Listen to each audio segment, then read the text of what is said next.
Hello दोस्तों, स्वागत है आपका अपने यूट्यूब चैनल पर। आज हम 27 दिसंबर के सभी शिफ्टों के आरआरबी टेक्नीशियन ग्रेड 3 के सभी शिफ्टों के जीके और जीएस के क्वेश्चनों को लेकर आए हैं। और अगर आपको वीडियो अच्छी लगे, चैनल को सब्सक्राइब और वीडियो को लाइक कर देना, ठीक है। इससे हमारा मोटिवेशन बढ़ता है, तो हम आगे के और शिफ्टों के क्वेश्चनों को लेकर आएंगे। तो चलो स्टार्ट करते हैं अपना वीडियो। के पुरुष जूनियर हॉकी राष्ट्रीय चैंपियनशिप 2024 किसने जीती? तो पुरुष जूनियर हॉकी राष्ट्रीय चैंपियनशिप 2024 किसने जीती? पंजाब ने। पंजाब ने किसे हराकर जीती? यूपी को। पंजाब ने उत्तर प्रदेश को पेनल्टी शूटआउट में 4-3 से हराकर राष्ट्रीय जूनियर हॉकी चैंपियनशिप जीती, ठीक है, 2024 वाली। नेक्स्ट क्वेश्चन देखते हैं। हॉकी जूनियर एशिया कप 2024 किसने जीता? तो वुमेन्स वाला हॉकी जूनियर एशिया कप जीता इंडिया ने, किसे हराकर? चाइना को हराकर। और पुरुष वाला भी जूनियर हॉकी, पुरुष और महिला दोनों हॉकी जूनियर एशिया कप 2024 किसने जीता? वुमेन्स वाला भी इंडिया जीता, पुरुष वाला भी इंडिया ने जीता, ठीक है। वुमेन्स वाला इंडिया ने चाइना को हराकर जीता और पुरुष वाला भारत ने पाकिस्तान को हराकर जीता। पुरुष वाला कहाँ हुआ था? 2024 ओमान में, ठीक है। अगला क्वेश्चन देखते हैं। नेक्स्ट क्वेश्चन था कि प्रधानमंत्री पीएम विश्वकर्मा योजना का बजट कितना रखा गया? पीएम विश्वकर्मा योजना 2023-24 से 2027-28 तक 13,000 करोड़ का बजट रखा गया। कितने का? 13,000 करोड़ का बजट। और यह योजना कब आई? तो यह योजना आई सन 2023 में। पीएम मोदी ने इसकी घोषणा की थी लाल किला से, ठीक है। Next question. और इस योजना का क्या मतलब है? पीएम विश्वकर्मा योजना के तहत 3 लाख रुपए का लोन 5% की ब्याज पर मिलेगा, ठीक है, विश्वकर्मा योजना के तहत। तो इसकी शुरुआत पीएम मोदी ने 2023 में की थी। नेक्स्ट क्वेश्चन देखते हैं। अगला क्वेश्चन था सबसे पहले जीवित कोशिका की खोज किसने थी? अगर पहली कोशिका पूछे तो कोशिका की खोज की थी हुक ने। अगर जीवित कोशिका पूछे तो जीवित कोशिका की खोज की थी Antony von Leeuwenhoek. Antony von Leeuwenhoek ने 1674 में पहली जीवित कोशिका की खोज की, ठीक है। एंटनी वॉन ल्यूवेनहॉक पहली जीवित कोशिका, जैसे इन्होंने शैवाल में खोजा था, ठीक है। शैवाल के स्पैरो गायरा में पहली जीवित कोशिका की खोज की थी। अगर कोशिका की खोज पूछे तो कोशिका की सबसे पहले खोज किसने की थी? रॉबर्ट हुक ने, कब? 1655 में। तो सबसे पहले कोशिका की खोज की थी रॉबर्ट हुक ने, जो कि मृत कोशिका थी। अगर जीवित कोशिका पूछे तो सबसे पहले कोशिका की खोज, ये कोशिका के जनक है रॉबर्ट हुक, जिन्होंने 1665 में की थी जो मृत कोशिका की। और पहली जीवित कोशिका की खोज एंटनी वॉन ल्यूवेनहॉक ने 1674 में की थी, जिसे शैवाल से निकाला गया था। एंटनी वॉन ल्यूवेनहॉक ने और अनेकों और भी कई खोज की, जिनमें से प्रमुख कौन-कौन सी हैं देखते हैं। एंटनी वॉन ल्यूवेनहॉक ने और कई खोजें की थी, जैसे कि बैक्टीरिया और प्रोटोजोआ की खोज किसने की? ल्यूवेनहॉक ने। सूक्ष्म जीवों की खोज किसने की? इन्हीं ने। और एंटनी वॉन ल्यूवेनहॉक को सूक्ष्म जीवी का जनक कहा जाता है। रक्त कोशिका की खोज इन्होंने की। शुक्राणु की खोज इन्होंने की। जीवित पशु शुक्राणु कोशिका को जीतने वाले व्यक्ति कौन के? ल्यूवेनहॉक थे। इन्हीं शुक्राणु की खोज की देखते हैं। ल्यूवेनहॉक ने खोज की सबसे पहले तो जीवित कोशिका की, दूसरी बैक्टीरिया और प्रोटोजोआ की, तीसरी सूक्ष्म जीवों की, चौथी है रक्त कोशिकाओं की, पांचवी शुक्राणुओं की। इतनी खोज किसने की? ल्यूवेनहॉक ने, ठीक है। नेक्स्ट क्वेश्चन देखते हैं। नेक्स्ट क्वेश्चन कौन था? नेक्स्ट क्वेश्चन था कि पौधों में लचीलापन किसके कारण होता है? पौधों में लचीलापन किसके कारण होगा? स्थायी ऊतक के कारण होता है। पौधों में लचीलापन किसके कारण होता है? स्थायी। कौन सा स्थायी ऊतक है वो? वह कोलेनकाइमा। कौन सा ऊतक पाया जाता है? कोलेनकाइमा। पौधों में एक कोलेनकाइमा नामक का स्थायी ऊतक पाया जाता है, जो पौधों को लचीला बनाता है, ठीक है। कौन सा ऊतक? कोलेनकाइमा, जो पौधों को लचीला बनाता है और उन्हें आसानी से तोड़ने और मुड़ने की अनुमति देता है। नेक्स्ट क्वेश्चन पूछा गया था कि गुजरात के किस जिले में डाटा सेंटर खोला प्रधानमंत्री मोदी ने? तो गुजरात के किस जिले में? गुजरात के गांधीनगर में पीएम मोदी ने डाटा सेंटर खोला। नेक्स्ट क्वेश्चन, अमृत वृष्टि अभियान योजना किस बैंक ने शुरू की? तो अमृत वृष्टि अभियान योजना किस बैंक ने शुरू की? एसबीआई ने, सेंट्रल बैंक ऑफ इंडिया ने लॉन्च की अमृत वृष्टि अभियान योजना, एसबीआई। इसके तहत 444 दिनों में 444 दिनों के लिए 7.25% की आकर्षक ब्याज दर प्रदान करना है। ठीक है, नेक्स्ट क्वेश्चन पूछा गया था, लेंस के आवर्धन का सूत्र क्या होता है? तो लेंस के आवर्धन का सूत्र होता है m बराबर bu, और गोलाकार दर्पण के आवर्धन का सूत्र पूछा गया तो m बराबर माइनस bu, यानी लेंस का होता है b/u और दर्पण होता है m बराबर माइनस b/u, जहाँ m बराबर आवर्धन क्षमता। नेक्स्ट क्वेश्चन, ट्रिप्सिन एंजाइम कहाँ से निकलता है? तो ट्रिप्सिन एंजाइम कहाँ से निकलता है? अग्नाशय से। अग्नाशय से कौन कौन से एंजाइम और निकलते हैं? Amylase, lipase, trypsin, elastase. तो ट्रिप्सिन अग्नाशय से कौन कौन से निकलते हैं? अग्नाशय से निकलते हैं एमाइलेज, लाइपेज, ट्रिप्सिन और एलिस्टेज। अग्नाशय कैसी है? अग्नाशय एक अंतराशय ग्रंथि और बाह्यस्रावी ग्रंथि दोनों है। अग्नाशय एक मिश्रित ग्रंथि है। अग्नाशय कैसी ग्रंथि है? अग्नाशय एक मिश्रित ग्रंथि का उदाहरण है। ठीक है, जिसमें एंजाइम भी निकलते हैं और हार्मोन भी निकलते हैं।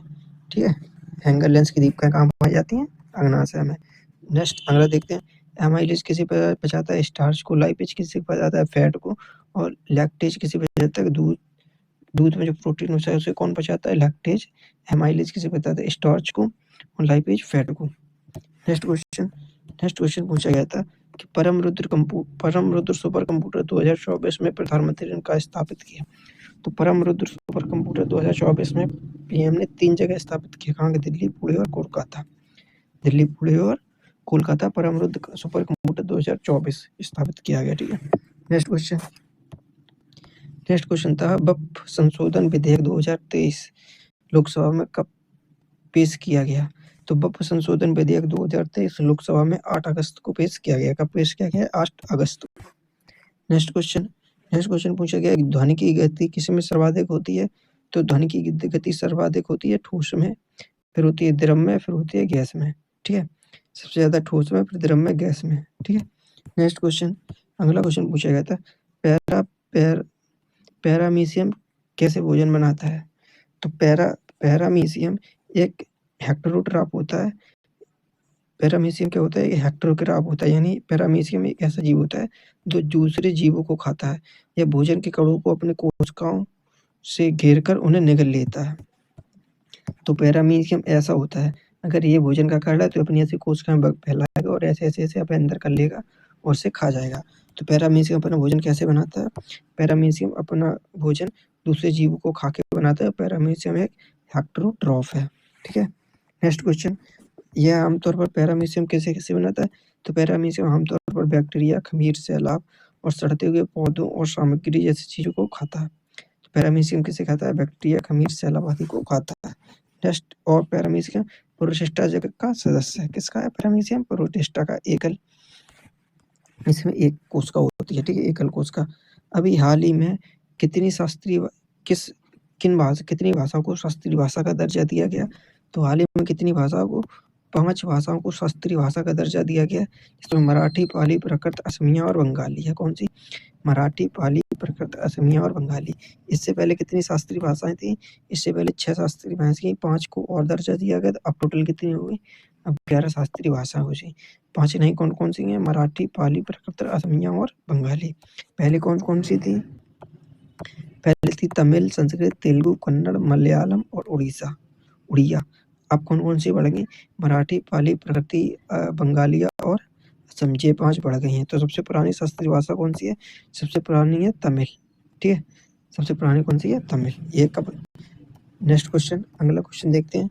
अगला क्वेश्चन पूछा गया था, तारों का टिमटिमाना किसके कारण होता है? आसमान में जो तारे टिमटिमाते हैं किसके कारण टिमटिमाते हैं? प्रकाश के परावर्तन के कारण। ठीक है, प्रकाश के परावर्तन के कारण। अब ऐसे पूछा गया कि सूरज भी जो तारा है ये क्यों नहीं टिमटिमाता है?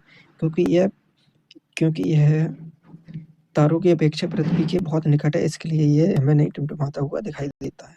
नेक्स्ट क्वेश्चन था कि कोशिका झिल्ली किसकी बनी होती है? तो कोशिका झिल्ली किसकी बनी होती है? लिपिड और प्रोटीन की बनी होती है। इसे प्लाज्मा झिल्ली भी कहते हैं। ठीक है, कोशिका झिल्ली किसकी बनी होती है? लिपिड और प्रोटीन की, और इसे प्लाज्मा झिल्ली भी कहते हैं। ये फास्फोलिपिड द्विसतही या कोशिका झिल्ली का सबसे अहम घटक होता है। तो ऐसी झिल्ली जिसमें 2 कोशिका झिल्ली पाई जाती हैं, उसमें एक लिपिड पाया जाता है, फॉस्फोलिपिड। तो उसमें ये झिल्ली किसकी बनी होती है? फॉस्फोलिपिड की बनी होती है, ठीक है? किसमें? जिसमें 2 झिल्ली पाई जाती हैं उसमें। यानी फॉस्फोलिपिड कोशिका झिल्ली का प्रमुख अहम घटक है, ठीक है? नेक्स्ट क्वेश्चन पूछा जाएगा, मेदराम यात्रा त्योहार कहाँ मनाया जाता है? तो मेदराम यात्रा त्योहार कहाँ मनाया जाता है? तेलंगाना में। कहाँ पे? तेलंगाना में। नेक्स्ट क्वेश्चन, खेलो इंडिया विंटर गेम 2024 का आयोजन कहाँ हुआ था? तो खेलो इंडिया विंटर गेम 2024 का आयोजन कहाँ हुआ था? लद्दाख और जम्मू कश्मीर में। लद्दाख और जम्मू कश्मीर में। और कितने शहरों में हुआ था? 3 में, लेह, लद्दाख और गुलमार्ग। ये हुआ था, ठीक है, 2024। और 2024 में विजेता थी भारतीय सेना, ठीक है? भारतीय सेना ने कुल 10 पदक जीते थे। कितने? 10। और 2024 में विंटर गेम का स्लोगन क्या था? तो शुभंकर था हिम तेंदुआ, जिसे लद्दाख में सीन ए सी कहा जाता है। तो जो 2024 का क्या था? शुभंकर हिम तेंदुआ देखिए सीन ए सी कहा जाता है। और 2025 के विंटर गेम कहाँ होंगे? खेलो India winter game 2025 Jammu Kashmir और लद्दाख में किया जाएगा। नेक्स्ट क्वेश्चन पूछा गया था, हाल ही में छठे शस्त्र रैपिड फेडरेटेड शतरंज टूर्नामेंट की मेजबानी किसने की? आईआईटी मद्रास ने। क्या क्वेश्चन दोबारा देख लो, छठे शस्त्र रैपिड फेडरेटेड शतरंज टूर्नामेंट की मेजबानी किसने की? आईआईटी मद्रास ने, ठीक है? नेक्स्ट क्वेश्चन पूछा गया था कि साल 2011-12 में बिहार में गरीबी रेखा से कितने परसेंट जनसंख्या नीचे थी? गरीबी रेखा से कितने परसेंट जनसंख्या नीचे थी 11-12 में? तो 33.7%। कितनी थी बिहार में? बिहार में 33.7% जनसंख्या ऐसी थी जो गरीबी रेखा से नीचे जीवन व्यतीत करती थी, ठीक है? उस समय देश में कितनी जनसंख्या थी? बिहार में थी 33.7% और देश में थी 21.9%, ठीक है? ये देश की है, ये राज्य की है। नेक्स्ट क्वेश्चन था, कार्बन के यौगिकों की सजातीय श्रेणी क्या है? तो कार्बन के यौगिकों की सजातीय श्रेणी क्या है? तो वह समजातीय श्रेणी क्या है? तो वह श्रेणी जिसमें सभी सदस्य एक ही क्रियाशील समूह के होते हैं समजातीय श्रेणी कहा जाता है। ऐसी श्रेणी जिसमें सभी सदस्य एक ही क्रियाशील समूह के होते हैं समजातीय श्रेणी कहा जाता है। और इनके बीच केवल CH2 का अंतर होता है। कितने का अंतर होता है? CH2 का। और समजातीय श्रेणी कितने प्रकार की होती है? मुख्यतः 3 प्रकार की होती है, एल्केन, कीन, एल्केन, एल्काइन। एल्केन का सूत्र क्या होता है? एल्केन का सूत्र होता है C2H2N+2। एल्कीन का होता है C2H2N, ठीक है? और एल्काइन का होता है C2H2N-2, ठीक है? एल्केन में होता है +2, एल्काइन में होता है प्लस हट जाता है और एल्काइन में -2 हो जाता है, ठीक है? कॉन्स्टेंट दोबारा देख लो, एल्केन में होता है C2H2N+2, एल्काइन में होता है C2H2N, एल्काइन में होता है C2H2N-2, ठीक है? नेक्स्ट क्वेश्चन पूछा गया था, गुरुत्वाकर्षण नियतांक G का मान कितना होता है? तो गुरुत्वाकर्षण नियतांक G का मान पृथ्वी पर 6.67 गुणे 10⁻11 होता है। किसका होता है? 6.67 गुणे 10⁻11 newton metre square upon kilogram square, ठीक है? ये इसका क्या होता है? 6.67 गुणे 10⁻11, ठीक है? Newton metre square upon kilogram square, ये इसका होता है मात्रक। और G का मान सब जगह बराबर ही रहता है, ठीक है? G का मान सब जगह बराबर ही रहता है। और स्मॉल g है गुरुत्वाकर्षण, स्मॉल g का मान पृथ्वी पर है 9.8 मीटर पर सेकंड स्क्वायर, ठीक है? G का मान पृथ्वी पर 9.8 मीटर प्रति सेकंड स्क्वायर होता है। बड़ी G का मान 6.67 गुणे 10⁻11, छोटी G का मान 9.8 मीटर प्रति सेकंड स्क्वायर। जो छोटी G होती है, छोटी G का मतलब गुरुत्वाकर्षण के कारण त्वरण, जो गुरुत्वाकर्षण के कारण त्वरण होता है उसे छोटी G से डिनोट किया जाता है। गुरुत्वाकर्षण बल के कारण किसी वस्तु को जो त्वरण मिलता है उसे गुरुत्वाकर्षण के कारण त्वरण कहते हैं। नेक्स्ट क्वेश्चन था, हाइड्रा में जनन किस प्रकार का होता है? तो हाइड्रा में दोनों प्रकार का जनन होता है, लैंगिक और अलैंगिक, ठीक है? अलैंगिक जनन में क्या होता है हाइड्रा? अलैंगिक जनन में 2 होते हैं, मुकुलन या विखंडन। क्या होते हैं? मुकुलन या विखंडन। या तो हाइड्रा अपने आप में टूट जाएगा और विखंडन करके बना लेगा, या हाइड्रा में जो पत्ती सी होती हैं उसमें नई कलियां बनेगी और उससे फिर नया पौधा बन जाएगा, जिसे मुकुलन कहते हैं। ठीक है। और लैंगिक जनन कैसा होता है? हाइड्रा अपने ही अंदर नर और मादा दोनों कर लेता है और फिर उसी में अलैंगिक जनन हो जाता है। नेक्स्ट क्वेश्चन ऑक्सीजन से संबंधित था। ऑक्सीजन क्या है? ऑक्सीजन एक प्राकृतिक में पाया जाने वाला पादप हार्मोन है। प्रकृति में पाया जाने वाला प्राकृतिक हार्मोन है। ठीक है। कैसा हार्मोन है? ऑक्सीजन पादप हार्मोन है। यह पौधों के विकास को नियंत्रण करता है। ऑक्सीजन हार्मोन पौधे के विकास को नियंत्रित करता है। और ऑक्सीजन हार्मोन जो होता है पौधे के तनों, तलियों और जड़ की नोक में पाया जाता है। ये कहाँ पाया जाता है? पौधों के तनों, कलियों और जड़ में पाया जाता है ऑक्सीजन। ऑक्सीजन पादप में पाया जाता है, पादप में विकास को कंट्रोल करता है और यह तने, कलियों और जड़ों में पाया जाता है। ऑक्सीजन पौधे में जीवन चक्र में कई विकास और व्यवहारिक क्रियाओं को नियंत्रण करता है। इसके अलावा यह पौधे के जीवन में कई विकास और व्यवहारिक क्रियाओं को भी नियंत्रित करता है। ठीक है। नेक्स्ट क्वेश्चन देखते हैं। अगला क्वेश्चन पूछा गया था, कौन सा जीव अपना लिंग परिवर्तन कर सकता है? तो कौन सा जीव है वो? घोंघा। घोंघा अपना लिंग परिवर्तन कर सकता है। इसके अलावा और कौन से जीव हैं? इसके अलावा हॉकफिश, समुद्री बांस, जूलगर और छिपकली, ये भी अपना जीव परिवर्तन कर सकते हैं। ठीक है। घोंघा से संबंधित बात, गैस्ट्रोपोडा वर्ग के घोंघा अपने जीवन काल में अपना लिंग बदल सकते हैं। ऐसा करने में उनकी प्रजनन सफलता बढ़ती है। कौन से वर्ग के? गैस्ट्रोपोडा वर्ग के। और कौन से होते हैं? जैसे हॉकफिश बदल सकती है, समुद्री बांस बदल सकता है, जोलगर छिपकली होती है, मार्स हैरियर होता है, और क्लाउन फिश और तोता मछली, ये भी अपना लिंग बदल सकते हैं। ठीक है। तो कौन से लिंग बदल सकते हैं? पहले देखो, गैस्ट्रोपोडा वर्ग का घोंघा, हॉकफिश, समुद्री बांस, जोलागर छिपकली, मार्स हैरियर और क्लाउन फिश और तोता मछली अपना लिंग बदल सकते हैं। नेक्स्ट क्वेश्चन, विश्व धरोहर समिति का 46वां सत्र कहाँ हुआ? तो विश्व धरोहर समिति का 46वां सत्र कहाँ हुआ? दिल्ली में हुआ। विश्व धरोहर समिति 2024 में हुआ था। 46वां कहाँ हुआ था? नई दिल्ली में।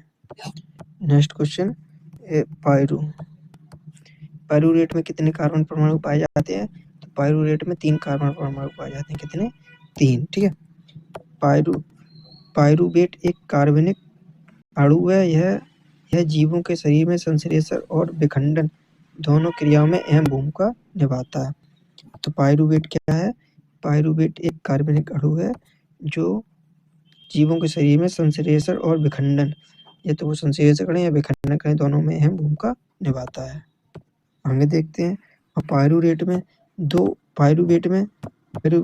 2 क्रियात्मक समूह पाए जाते हैं, इनमें क्रियात्मक समूह पाए जाते हैं। कौन से पाए जाते हैं? कार्बोक्सिलिक और कीटोन। ठीक है। नेक्स्ट क्वेश्चन देखते हैं। हाइड्रोजनीकरण अभिक्रिया में क्या होता है?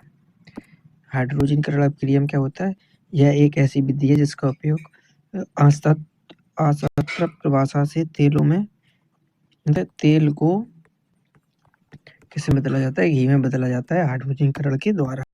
नेक्स्ट क्वेश्चन, हाइड्रोजनीकरण में आमतौर पर निकेल, पैलेडियम और प्लेटिनम जैसे उत्प्रेरक की उपस्थिति में होती है। तो हाइड्रोजनीकरण किसकी उपस्थिति में होती है? निकेल हो, प्लेटिनम हो, या तो पैलेडियम की उपस्थिति में प्रतिक्रिया होती है। नेक्स्ट क्वेश्चन, हाइड्रोजनीकरण का प्रयोग आमतौर पर खाद्य उत्पादों के निर्माण में किया जाता है। ठीक है। हाइड्रोजनीकरण की प्रक्रिया में वनस्पति तेल से घी में बदला जाता है। नेक्स्ट क्वेश्चन, कोश का विभाजन की खोज किसने की थी? तो कोश का विभाजन को वल्थर फ्लेमिंग ने की थी। किसने की थी? वल्थर फ्लेमिंग ने कोश का विभाजन की खोज। ठीक है। नेक्स्ट देखते हैं। नेक्स्ट क्वेश्चन था कि कार्बन C12 का परमाणु द्रव्यमान कितना होता है? तो C12 का द्रव्यमान कितना होता है? तो C12 का द्रव्यमान होता है 1.99 × 10⁻³ ग्राम। कितना होता है? परमाणु नहीं, C12 का द्रव्यमान कितना होता है? परमाणु काट दो। तो C12 का द्रव्यमान कितना होता है? 1.99 गुणा 10⁻⁻23 ग्राम या 12 AMU। कितना होता है? 12 AMU। 12 AMU 12 AMU या 1.99 गुणा 10⁻⁻23 ग्राम। ठीक है। कार्बन C12 का द्रव्यमान, परमाणु नहीं, कार्बन 12 एक मानक है जिसमें सभी न्यूक्लियोइडों के द्रव्यमान मापे जाते हैं। तो C12 का एक मानक है जिसमें सभी न्यूक्लियोइडों के द्रव्यमान मापा जाता है। नेक्स्ट है C12 में C12 के रासायनिक परमाणु भार और ऑक्सीजन के प्राकृतिक मिश्रण के लगभग बराबर है। C12 के रासायनिक परमाणु भार ऑक्सीजन के प्राकृतिक मिश्रण के बराबर है। नेक्स्ट, और C12 में 6 इलेक्ट्रॉन, 6 प्रोटॉन और 6 न्यूट्रॉन मिलकर बनता है। C12 किससे बनता है? 6 इलेक्ट्रॉन, 6 प्रोटॉन, 6 न्यूट्रॉन होते हैं, इससे मिलकर C12 बनता है। नेक्स्ट क्वेश्चन पूछा गया था कि अग्निशामन में किसका यूज होता है? तो अग्निशामन में किस का यूज होता है? तो अग्निशामन में मुख्यतः सोडियम बाइकार्बोनेट NaHCO3 या CO2 का यूज होता है। ठीक है, या तो सोडियम बाइकार्बोनेट या तो CO2। ठीक है। अग्निशामन, अब पाउडर अग्निशामन, तो उसमें किसका होगा? पाउडर अग्निशामन में होता है सोडियम बाइकार्बोनेट का इस्तेमाल होता है। ठीक है। और जो आधुनिक अग्निशामन आ रहे हैं उसमें किसका यूज होता है? तो आधुनिक अग्निशामक में मोनो अमोनियम फॉस्फेट का पाउडर डाला जाता है। आधुनिक वाले आ रहे हैं। और जो CO2 होता है उसमें CO2 गैस में सिलेंडर में भरी होती है, डायरेक्ट मारी जाती है। और पाउडर वाले होता है सोडियम बाइकार्बोनेट। ठीक है। तो ये आज के क्वेश्चन थे, जितने मिल पाए थे लाए हैं। अगर वीडियो अच्छी लगे तो चैनल को सब्सक्राइब और PDF के लिए हमारा टेलीग्राम चैनल ज्वाइन कर लेना। तो थैंक यू, धन्यवाद।